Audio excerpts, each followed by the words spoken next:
Всем привет, ребята! Сегодня у нас вторая часть видео про ловушку на медведя в игре Whiteout Survival. В прошлый раз мы разбирали основы и стратегию создания ралли, а сегодня пойдем дальше. Поговорим об общей информации данного мероприятия. Но перед тем, как начать, хочу поделиться новостью. В моем телеграм-канале уже почти 2000 подписчиков, и до этой цифры осталось чуть больше 50 человек. Когда мы добьем эту цель, сразу запускаю розыгрыш 5 сертификатов по 499 ледяных звезд. Так что если вы еще не подписаны, самое время присоединиться. А теперь присаживайтесь поудобнее. Надеюсь, вы уже заварили чаек, так как впереди вас ждет полезный и интересный разбор. А теперь погнали. Сегодня мы с вами обсудим вторую часть, посвященную медвежьей ловушке. В этот раз я хочу поговорить об общей информации по этому аспекту. Сначала хочу вас поблагодарить за активность под первой частью ролика о медвежьей ловушке, где мы разбирали героев и формации, которые, на мой взгляд, актуальны для создания ралли в период с 1 по 8 поколение героев. Если вы пропустили это видео, то ссылка у вас сейчас появилась в правом верхнем углу экрана. Как и обещал, 1 октября мы подводим итоги розыгрыша, где нужно было подписаться на канал, поставить лайк и оставить комментарий. Спасибо вам за собранные 300 лайков под предыдущим видео. Прошу извинения за задержку в пару дней, но надо было решить много рабочих вопросов в реальной жизни. Сейчас я объявлю победителя, который выполнил все условия.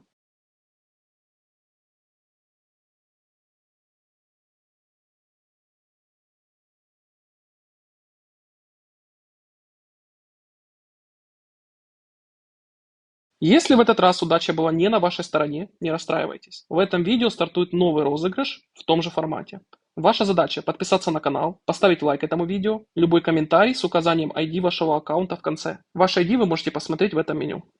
Как только данный ролик наберет 250 лайков, я объявлю победителя, который получит подарочный сертификат на 499 ледяных звезд. Кроме того, мы с вами подготовим третью часть серии про медвежью ловушку, где обсудим героев, актуальных для присоединения к ловушке в разрезе с 1 по 8 поколение. То, насколько выйдет быстро это видео, будет зависеть только от вашей активности в виде лайков. А теперь давайте перейдем ко второй части ролика про медвежью ловушку, ее общая информация. Показывать, как я полчаса бью медведя в 9 поколении, абсолютно бессмысленно. Для вас в этом нет никакой пользы. Поэтому в этом ролике я покажу общую информацию о медвежьей ловушке, а также разберу несколько вопросов из чата нашего телеграм-канала, связанных с этим аспектом. Многие из вас уже играют в Whiteout Survival не первый месяц, но я не могу забывать и про новичков, поэтому общая информация о ловушке будет изложена с самого начала. Ловушка на медведя – это совместное мероприятие для всех участников Альянса. Ваша задача – наносить урон по медведю, а за это вы будете получать награды. Логика простая. Чем выше урон, тем ценнее награды. Основная награда в данном мероприятии – это камни эссенции, которые крайне необходимы для улучшения снаряжения героев. Я уже снимал отдельный ролик про этот аспект. Ссылка у вас сейчас появилась в правом верхнем углу экрана.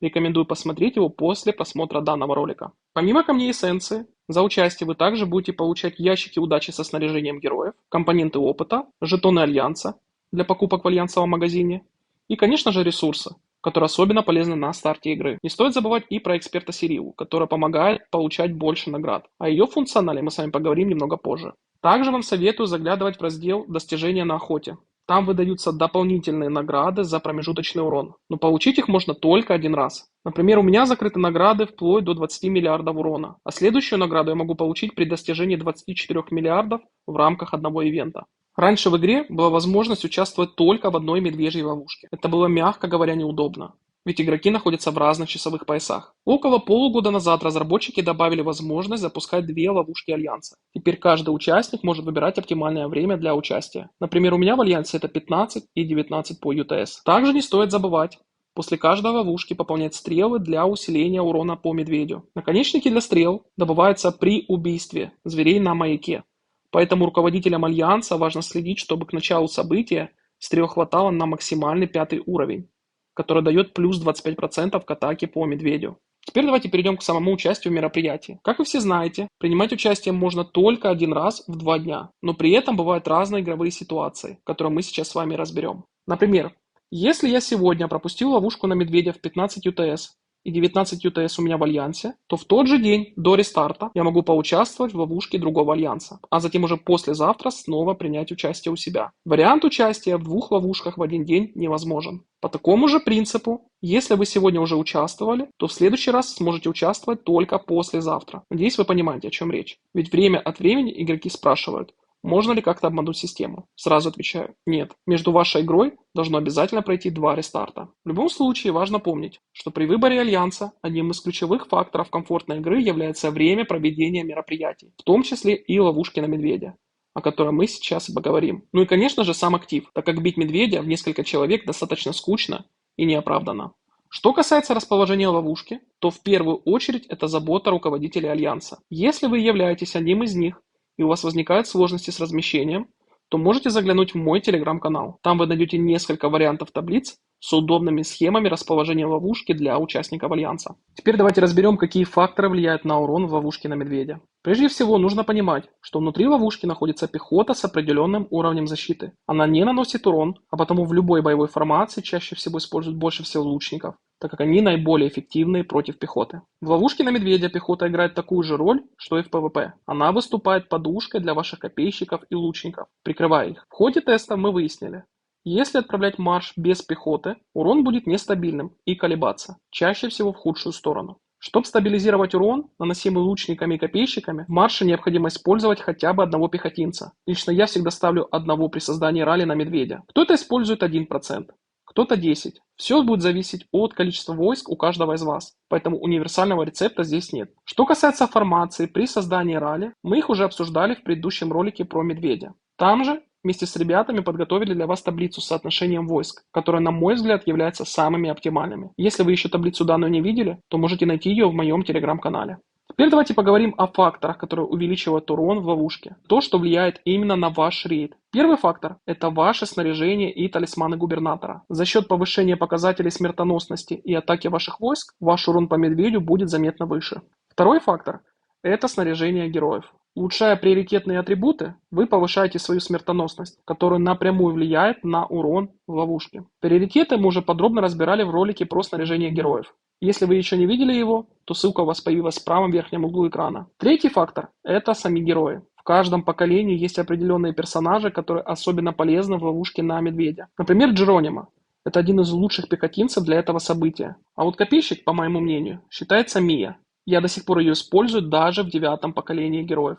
Джеронимо у меня, к сожалению, нет, поэтому я до сих пор использую Гектора из 5-го поколения. С лучниками ситуация более гибкая. Сейчас я использую Брэдли из 7-го поколения, но планирую заменить его на Бланшет с 10-го поколения, чтобы повысить свой итоговый урон. Кроме навыков, на результат также влияет эксклюзивное снаряжение героев, поэтому про него забывать нельзя. Не у всех персонажей есть полезные виджеты для повышения урона, так что обращайте внимание и на этот момент. Что касается расположения героя в ралли, этот вопрос мне часто задается в чате моего телеграм-канала. Кого ставить первым, лучника или пехотинца? Ответ простой, разницы нет. При создании ралли учитываются навыки всех 3 выбранных героев.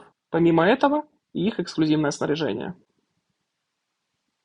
Кроме того, в расчет берутся еще 4 участника, которые вступают в ваши ралли. Их бафы также усиливают итоговый урон. Важно запомнить, при создании ралли порядок расположения героев значения не имеет, а вот вступление в рейд учитывается первый герой, которого вы поставите. Напоминаю, что в зачет идут навыки только первых 4 вступивших персонажей, при условии, что их навык прокачан до максимального уровня, который доступен на 4 звезды. Актуальность героев для участия в медвежьей ловушке мы разберем в следующем ролике, как только это видео наберет 250 лайков. Так что скорость выхода нового материала зависит от вас. Если еще не поставили лайк, то самое время это сделать. Теперь перейдем к следующему фактору, это питомцы. Они также способны увеличивать урон на медведя. Если вы хотите менять формации, то сначала вам необходимо активировать навыки питомцев, а затем уже настраивать состав войск. И конечно же не стоит забывать про Сирилу. С появлением экспертов данный бустер дает бонус для атаки на медведя. Многие игроки не до конца используют ее функционал. И сейчас я постараюсь объяснить, о чем идет речь. Вы заранее готовите формации для ловушки на медведя, и это абсолютно правильно. Но некоторые это делают не до конца, поэтому я помогу вам разобраться в этом. Мы с вами заходим в навыки Сирилы и смотрим на последний навык – Гроза медведей. Лично он у меня прокачан до 7 уровня, что позволяет при атаке на медведя дополнительно отправлять 21 тысячу войск. Чему я это вам сказал? При стандартной отправке войск без бафов вместимость у меня составляет 177 700 войск, с бафами порядка 190 тысяч. Именно так и многие настраивают формации, думая, что они готовы к ловушке. Но это не так. Формации необходимо настраивать во время ловушки на медведя, потому что при создании либо вступления в ралли цифра увеличивается. В моем примере 190 тысяч превращается в 211 за счет навыка Сирилы. Именно такое количество войск я могу реально отправить при создании либо вступления в ралли в период мероприятия. Теперь давайте разберем варианты, как правильно необходимо настраивать полные формации. Первый вариант – это во время ловушки на медведя. Из минусов вы потеряете часть результата. так как не сможете вступать во все ралли. Как альтернатива, в конце мероприятия нажимаете кнопку «Вступить» в любой рейд и настраиваете формации. Главное, дождитесь, пока все войска вернутся в город. Второй вариант – это с помощью бафа на вместимость, плюс 10 либо 20%. Этот способ больше для олигархов. Но при желании можно, например, во время битвы за замок настроить все свои соотношения с активированным бафом. И мой вариант. Я захожу в свой фермерский альянс и прошу включить медведя. Своей фермой запускаю рейд, нажимаю «Вступить» и настраиваю войска, уже с учетом всех бафов. После этого выхожу из альянса, жду полчаса и участвую в ловушке уже со своим альянсом. Как альтернатива вы можете договориться с друзьями из других альянсов. Возможно, за час либо полчаса до вашей ловушки у них тоже запускается медведь. Тогда можно вступить к ним и настроить свои формации. Если у вас еще недоступны эксперты, то помните, они появляются на 150-й день игры, вместе с открытием зданий Кристалла Огня 4 и 5 уровня. Теперь давайте перейдем к следующему фактору увеличения урона на медведе, это уровень войск Огненного Кристалла. В любой казарме вы можете посмотреть показатели ваших войск. И как вы все прекрасно понимаете, чем выше уровень, тем больше урон по медведю. Дополнительно на результат влияет и соотношение войск при создании либо вступлении в рейд. Помимо этого, не стоит забывать про дополнительные бафы, которые вы можете посмотреть в этом разделе. Еще один совет. После первого СВС в игре появляется возможность назначать министров. Их стоит использовать сильным игрокам Альянса во время Медведя. Министр обороны дает бонус смертоносности. Министр стратегии повышает атаку и вместимость при отправке войск. Еще один ключевой фактор увеличения урона – это исследование в научном центре и военной академии. При грамотной прокачке навыков вы сможете значительно повышать ваш урон. В первую очередь обращайте внимание на исследования, которые усиливают атаку и смертоносность копейщиков и лучников. Именно они дают наибольший прирост урона в медвежьей ловушке. Следующее, что хочу с вами обсудить, это то, что некоторые игроки думают, что если они перекинут снаряжение на героя, который вступил в ралли, то это как-то повлияет на урон. Спешу вас огорчить, это не работает. При вступлении в ралли на медведя ваш урон зависит только от следующих факторов. Первый – это уровень ваших войск. Второй – это количество войск при отправке. И третий – это правильное соотношение войск. Кроме того, очень важно вступать в ралли с правильными героями, которые идут первыми. Именно они усиливают урон создателя ралли, а значит, повышают и общий результат. Теперь давайте поговорим о тактике с неполным маршем. Иногда игроки вступают, отправляя условно 100 тысяч войск вместо полного марша. Это все решается внутри альянса. Честно говоря, я долго относился к этой тактике положительно, но с оговоркой. Я советую использовать этот метод только до 5-го поколения героев.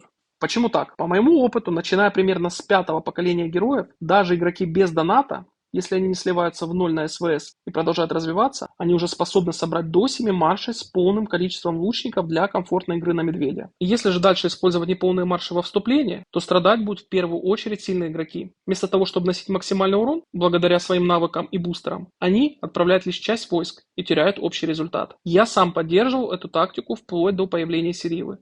Но сейчас считаю, что в ней больше нет смысла. А мне интересно услышать ваше мнение. Что вы думаете по поводу вступления в ралли с неполным маршем?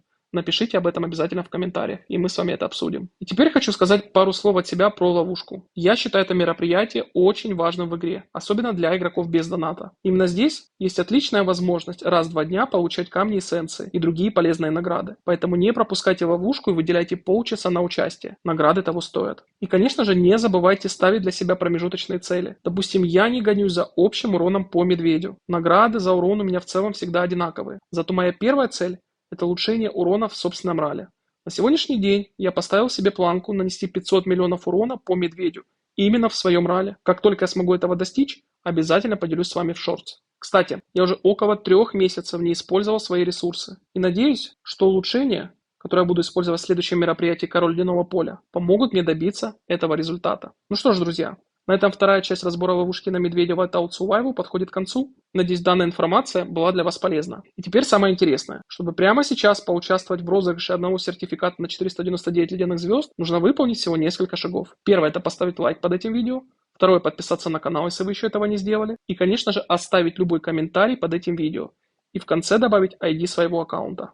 Сделав это, вы автоматически становитесь участником розыгрыша. Как только мы наберем 250 лайков, мы сразу с ребятами начнем подготавливать для вас таблицу с героями, которые, по моему мнению, считаются актуальными для вступления на медведя. И, конечно же, я объявлю результаты розыгрыша. И не забывайте, до 2000 подписчиков в моем телеграм-канале осталось совсем немного. И как только мы добьем эту цифру, стартует большой розыгрыш 5 сертификатов по 499 ледяных звезд. Спасибо, что досмотрели ролик до конца. До встречи в новых видео. И пусть удача всегда будет на вашей стороне. А на сегодня все, ребята. Всем спасибо за просмотр. Всем пока-пока.